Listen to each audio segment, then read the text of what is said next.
Aw, come on. Do I really have to work today? I really don't want to. It's a cold afternoon here in Salt Lake City.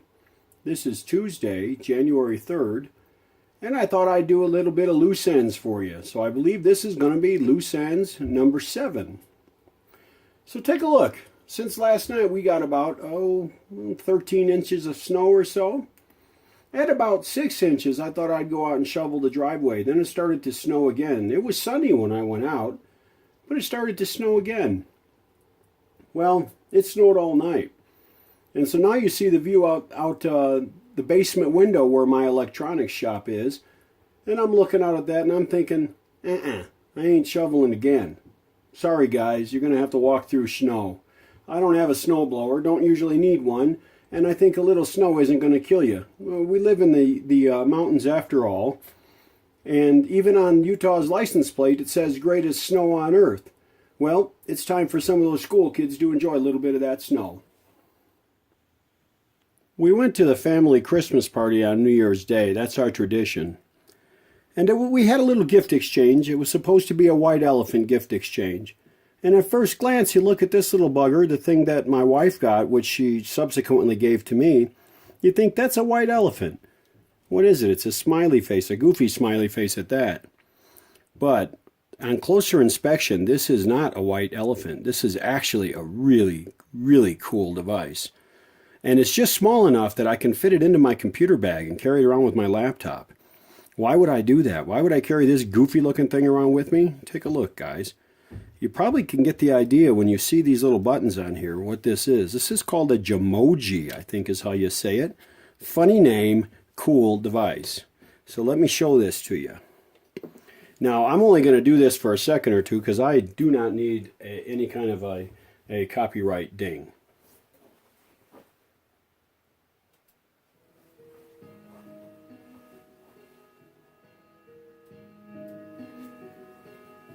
Check this out. This thing has awesome sound for such a little bugger. This thing sounds great. Alright, time to turn the sound down. I'm kind of stoked about this little bugger. I happen to like Bluetooth stuff. In fact, I try to put Bluetooth in a lot of the radios I do. All that really means is that I put a little Bluetooth receiver in and I connect it through the phono jack or something like that. It's nothing special. If I have to, I get a little amplifier to kind of boost it a bit. I've had mixed success with that. I'm trying to perfect it, so I don't talk about it much till I get it sorted out. But this kind of thing is really fun to have. And it's getting to the point where you could stick one of these inside a radio and nobody would know, but I'm kind of into authenticity, so I'm just going to use this as a fun device to have around, and occasionally I'll just listen to music with it. You charge the thing up through a USB cable, through your computer. I'm pretty sure that that's a headphone jack. I haven't read the instructions yet. It's a headphone jack, so you stick a headphone in there and turns this off, yet you're still using Bluetooth through your headphones. So it's a pretty neat device. I really like it. Anyway, that was my white elephant gift. I don't know, what was yours? I went shopping today. What the heck, it was a snowy, nasty day out, and I hit one of my favorite antique stores, and I picked up a couple of things. Let me show you what the first of those couple of things was. This little box here, you'll recognize this as soon as I pop it open. What this is, it is made by a company called Superior Electric, and Bristol, Connecticut. It's called a power stat. Basically, it's like a variac. It's a variable transformer. I like this a lot because it was beautiful. This thing is just made super well. It looks good. I mean, it's just a nice device. Really, really tickled with it. I don't think it came with a knob. That's all right. I don't even know that I'll use this. If I use this, I'd be half tempted to put it into some kind of an acrylic case because it just looks so pretty. Anyway, this will handle up to 3 amps peak, about 2.5 amps steady state, 0 to 132 volts AC. So it's just like your typical variac if you wire it for the overvoltage. it's a really nice little unit. Just that it's attractive to look at too. I mean, that's really nice. Anyway, I paid $35 for this. Well, hell, I could put this into a little box and make a second little variac for myself and get some real use out of this thing. I'm not sure I want to discolor it though from the heat, so we'll see. But anyway, for 35 bucks, you can't hardly go wrong on that. So that was one of the, and it came with the instructions. So it has everything I need to actually use the thing, and a spare set of brushes. So that's a big deal, man. You need brushes. So the way I use it, the brushes will last me a long time because I'm not using it every day, but it's nice to have that spare. And I might see if I can't find some other carbon brushes that are a lot like those spares so that I can make my own too. All right, that was one thing I got today. At the same antique store, let me show you what else I got. This I really dig. There it is. Check this out, guys. This is a 1936 Silvertone. And this baby works. Now look at this beautiful, beautiful dial.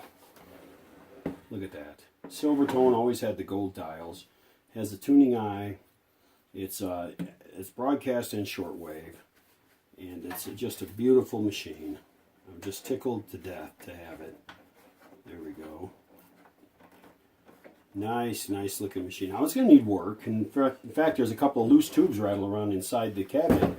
But all the tubes that are supposed to be in place are in place. So I'm quite convinced that the seller just put a couple of spare tubes in it.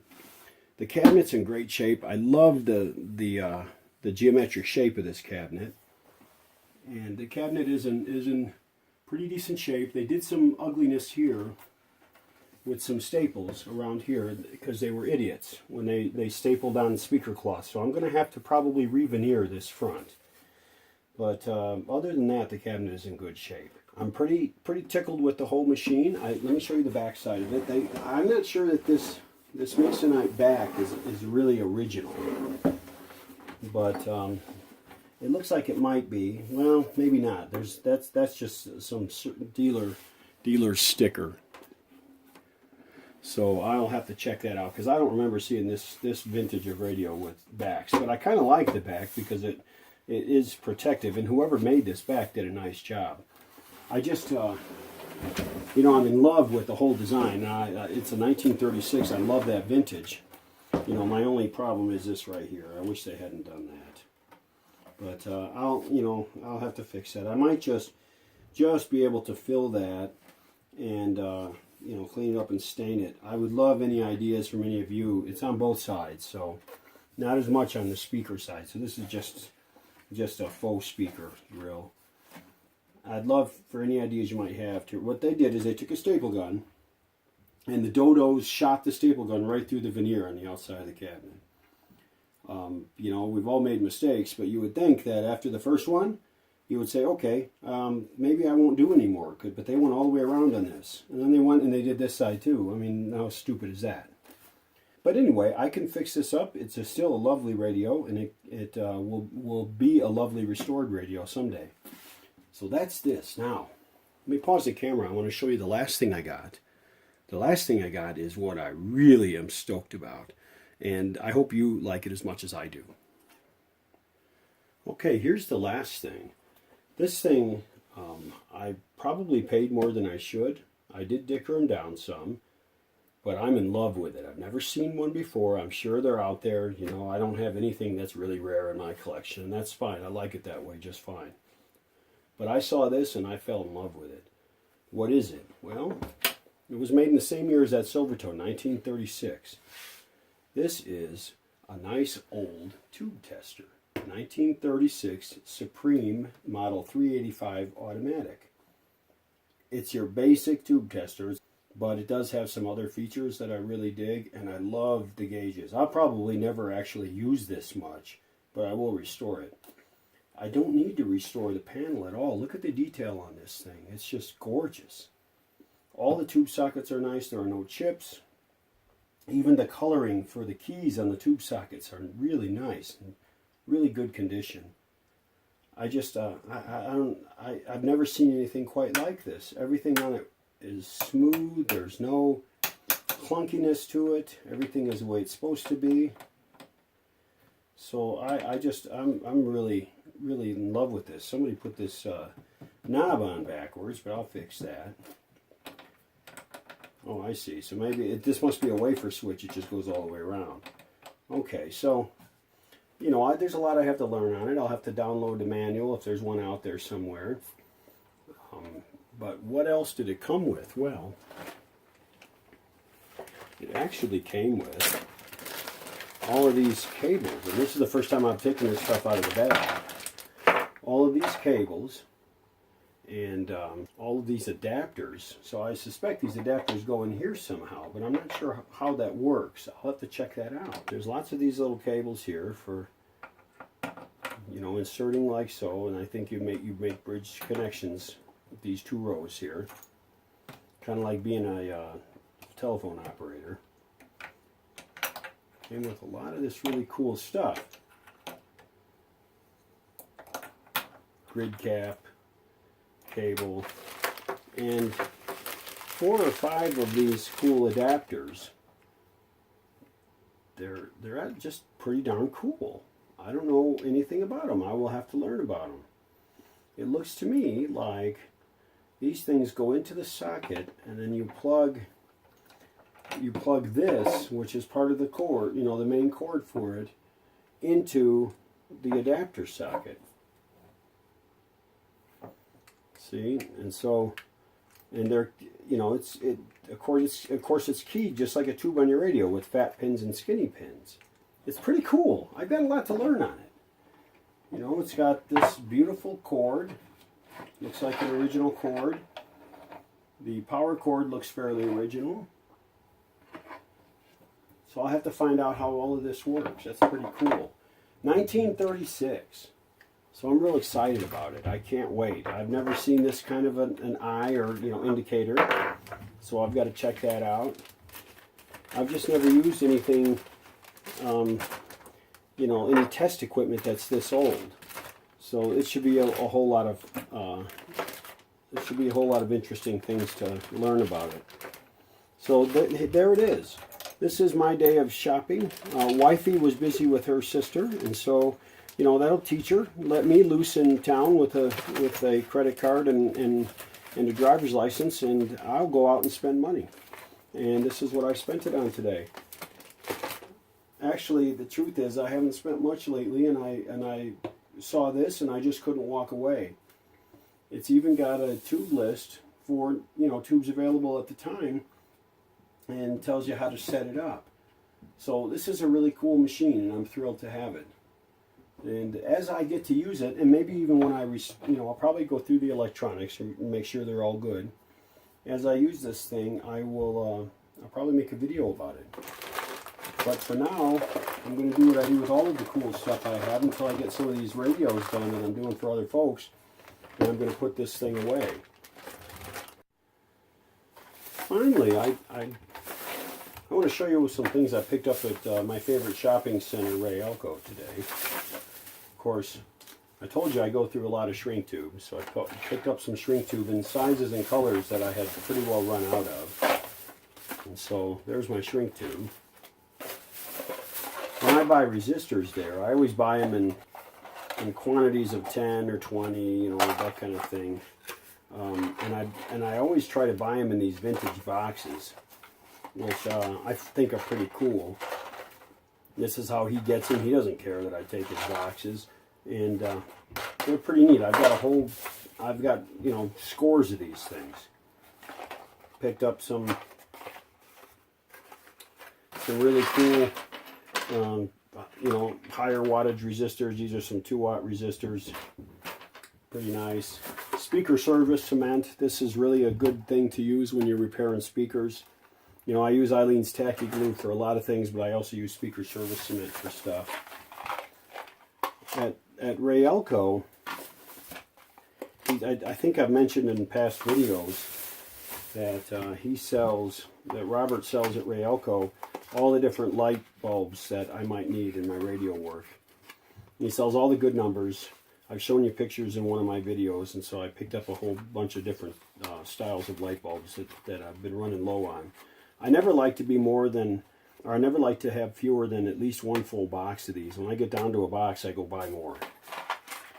So I got some 46s. I got some 51s. Another box of 51s. I use a lot of 51s. Some 40s. And I think that's it for the light. Oh yeah. And some 41s. So not bad, not bad. I think I did okay. Okay, so what else did I get? Well, there's nothing worse in the world than working on something late at night and finding that your soldering tips are getting kind of grungy and not really doing their thing anymore. So I picked up some soldering tips in just the size I like for my Weller station.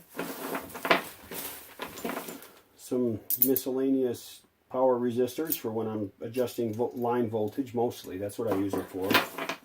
I even picked up a couple of these adjustable ones. This one happens to be used. It might have gotten warm here, but we tested it and it was fine. And I moved the slider across and it was fine. Some more wire wound power resistors. I occasionally like to get some of these. These are handy to have around. A little panel of RCA jacks. Well, this is kind of silly. It doesn't really mean much, except that this is a breakaway thing. You break these away one at a time, and then you can mount them into the unit you're going to install them in. Pretty handy to have. Some electrolytic capacitors I'm needing for this Scott, so I didn't have the size I needed. And then I got a bunch of Molex connectors. I like these. Those of you that have worked on Philcos know that those speakers are a real bugger because they're usually soldered. Philco 30s vintage Philco speakers, the cables are usually soldered to the radio. Well, with the owner's permission, I usually will go ahead and put a connector in there. I use a simple Molex connector, and I try to hide it somewhere, make the cable long enough so I can tuck it somewhere. But I do that so that you can remove the chassis without having to remove the speakers. So I buy these every now and then when I run low, and I buy the connectors too, the actual terminals as part of the connectors. They sell those at Ray Elko. Bunch of terminal strips. He's getting low on terminal strips, so I have to find a good source for these. I haven't found that yet, but I haven't looked either. And here's something cool I found. I've never seen this before, and I'll buy more of these. This is a 15 ohm power resistor, 25 watt power resistor, but it's made to mount like a fuse holder mounts. You take this screw out, you mount it in there, and then you connect to the back of this resistor here so that it can eliminate the heat outside of the chassis. And that's actually a pretty good idea. I like it. I imagine it gets hotter than heck. You don't want to touch it, but still it's a neat idea.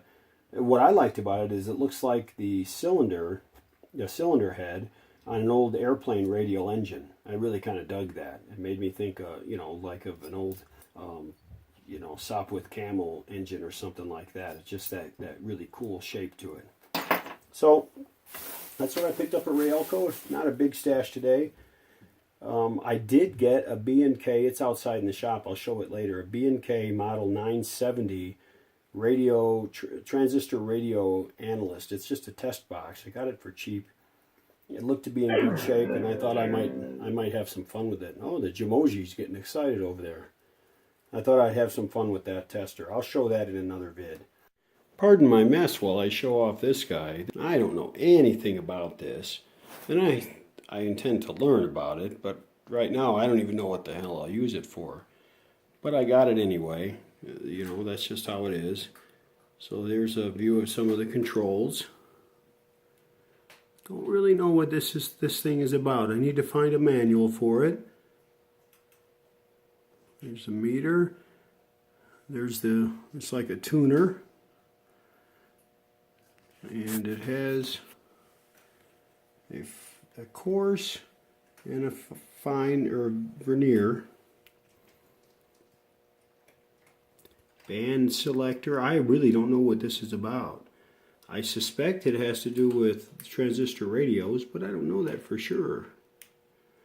So I'm going to check it out, guys. It's a fairly sizable unit. There's some iron in there because this thing is not light. But this one happens to have a nice finish on it. I suspect it's all solid state, although it doesn't say so. but I'll take a look at it. What the heck, you know, I got that other Dynascan unit that for setting the, you know, for aligning televisions. So I thought I'd pick this up too. It was not that expensive. He had a price on it over at Ray Elko, and he did some dealing with me because I bought a lot of stuff today, and he dealt this down for me. And I don't know, it'd be kind of cool. We'll see how it goes. All right, I think that's going to be it for today's loose ends.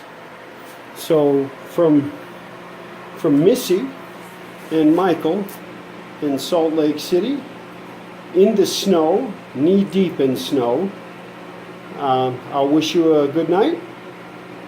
That's all for now.